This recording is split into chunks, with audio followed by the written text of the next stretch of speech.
Class sixth poem second the kite. The kite, kite का meaning क्या होता है? पतंग। काइट का मीनिंग क्या होता है? पतंग। All of us like to fly kites. All of us like to fly kites. हम सभी को पतंग उड़ाना, काइट को फ्लाई करना अच्छा लगता है। Have you ever tried to fly one? क्या आपने कभी पतंग उड़ाने की कोशिश की है? कभी उड़ाई है? कभी ट्राई किया, कोशिश की कभी पतंग उड़ाने की?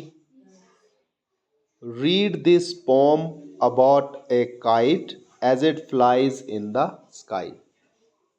तो अब हम ये पोम जो है वो रीड करेंगे, पढ़ेंगे, जो कि किसके बारे में है? काइट के बारे में, पतंग के बारे में, कि ये कैसे स्काई में, आसमान में फ्लाई करती है, उड़ती है।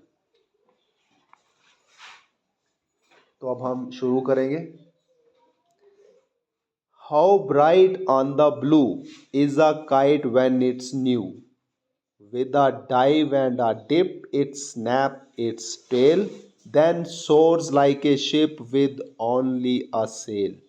As over tides of wind it rides, climbs to the crest of a gust and pulls, then seems to rest as wind falls.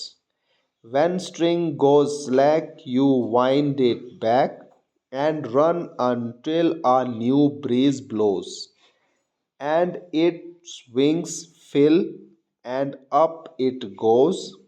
How bright on the blue is a kite when it's new, but a raggeder thing you never will see when it flaps on a string in the top of a tree. तो ये pome लिखी है Harry Ben ने। अब यहाँ पे poet क्या बोलता है? How bright on the blue is a kite when it's new. जब पतंग, काइट न्यू होती है, नई होती है, तो वो ब्लू में, ब्लू यहाँ पे मीन्स हो गया स्काई। ब्लू का यहाँ पे क्या मीनिंग है? स्काई। तो वो कितनी ब्राइट दिखती है, कितनी ब्राइट दिखती है ब्लू में, स्काई में वो कितनी हमें ब्राइट दिखती है। With a dive and a dip it snaps its tail. With a dive, dive means जब वो नीचे नीचे की ओर मुड़कर नीचे आती है, एंड अ डिप, गहराई में जब ऊपर से नीचे आती है, तो उसकी जो टेल है, काइट की जो टेल है, वो क्या करती है? स्नैप्स करती है, एकदम से ऐसे मुड़ती है, आवाज करती हुई नीचे आती है। Then soars like a ship with only a sail. और फिर से वो नीचे से फिर सेल करती है, सोर करती है, सोर, ऊपर, फिर से ऊपर चढ़ती है, और ऐसे सेल करती है। सेल क्या? जैसे शिप जो है पानी के ऊपर सेल करती है, जो जहाज होता है पानी का, जैसे वो पानी के ऊपर सेल करता है, ऐसे ऐसे सेल करता है, उसी तरह से जो काइट है वो भी सेल करती है। As over tides of wind it rides. ऐसे जैसे कि टाइड्स के ऊपर, जो विंड्स की टाइड्स बन रही हैं उसके ऊपर वो राइड करती है। टाइड्स बनती है ना पानी में, पानी में ऐसे टाइड्स बनती हैं तो शिप ऐसे हिलती है। इसी तरह से पतंग भी वो क्या करती है? टाइड्स के ऊपर क्या? राइड करती है, राइड करती है, उस पर सवारी लेती है, वो राइड करती है। climbs to the crest of a gust and pulls.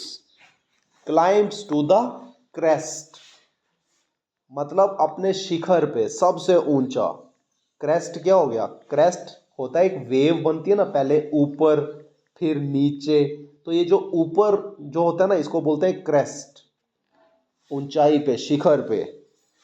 Climbs to the crest of a gust and pulls. Gust क्या हो गया कि विंड जो है वो जब झोंके से आती है, ऑफ गस्ट एंड पुल्स, और फिर वो ताव देती है, खींच खींच लगाती है स्ट्रिंग को, धागे को पुल करती है, और फिर वो क्या करती है, क्रेस्ट के ऊपर क्लाइंब करती है, जैसी तेज हवा आती है तो। Then seems to rest as wind falls. और जब हवा आहिस्ता हो जाती है, विंड फॉल करती है, आहिस्ता होती है, तो ऐसा लगता है कि वो रेस्ट कर रही है। When string goes slack, you wind it back.